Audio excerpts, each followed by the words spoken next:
Go! Tignan natin, Jade! Si Ate Jade!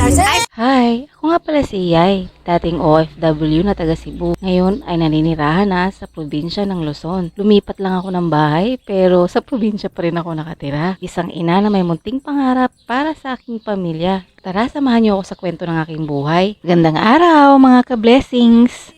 At sa nakikita nga po ninyo, ito nga po pala yung pinuntahan ng G Family. Last time po kasi pumunta kami sa Palayan. At sa nakikita nga ninyo, puro pagkayang nasa harapan namin. Medyo kugutumin ko lang po kayo ng very very light. Bali dito po kasi sa bahay ng Palayan, dumadating po talaga ang bear month. Marami na pong food stall at mga kung ano-ano po makikita ninyo. Especially ang carnival po. Katapos nga po pala namin magsipag-order ng pagkain, eto sisimulan na po namin ang pagkain. Medyo tayo-tayo lang po talaga kami dito at wala naman po kami mauupuan pang iba. Pero pagkatapos nga po pala namin kumain, eto't nagkukulit na ang batang makulit. Eto na nga't nilalabas na naman mga energy niya. Gumagawa po ata ng alien dance ang batang makulit. Kaya talagang matatawa ka na lang sa batang ito. Hala, sige! Ay, yung alien! Kanina ka sana wala dun sa Jollibee ah.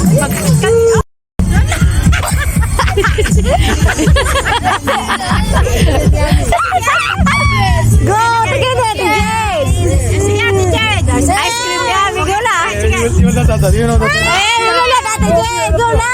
Oh, me also. We will dance. Oh, dala tayo sa also! Oh, di ba? Talagang matatawa ka sa batang ito. Sobrang hyper kanina. Yan, plakda na po ang bata. Dahil medyo mainit-init nga po pala ang panahon niyan. Kaya naisipan na lang natin bumili po ng shake. Dahil medyo nag-aampukit na rin po pala ang batang makulit. Kaya papalamigin lang po natin ang ulo niya. Siyempre, kasama na rin po ang ina nyo.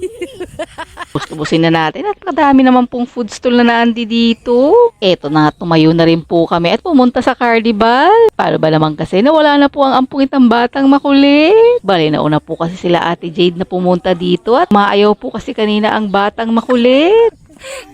At eto na nga, hinanap na natin sila Ate Jade at nandito naman po pala sa palaruan. O diba, sabi niya ayaw niya kanina. Pero tignan nyo naman po kung gaano kakulit ang batang makulit. After nga magsipaglaro ng mga bata, eto na naman sa hulog barya kami pumunta. Damay-damay na to. Kung sino dito sa G Family ang mananalo. Halos kaming lahat, hala sige. Nagsipaghagis na ng barya. Makasakaling manalo rin po kami dito. Pero habang marami na silang nahuhulog, mukhang natatawa na lang po sila at wala naman po nakakapanalo sa kanila. After nga namin po dun sa may hulog barya, eto na naman si Bulinggit at gusto na namang sumakay. Good luck na lang po talaga sa ina nyo. Last time po kasi nagsumakay tayo sa mga pambatang ito. Ay naku, hindi naman po ata pambatang yun at nahilo-hilo po tayo.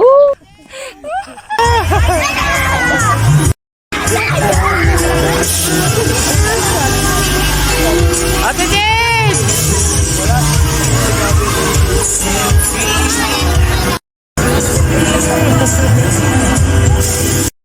Ate Jade! Oh no! Martina, just wait! O siya, yan lang po muna sa araw na to mga ka-blessings. Daghang salamat sa pagtanaw. At dahil nakarating ka na nga po pala sa part ng video na to, pipili po tayo ng isang masugid naming manonood at supporters na mabibigyan po namin ng pa-blessing. Basta ayaw lang kalimot og like and share and follow sa among video. Daghang salamat sa pagtanaw. Amping!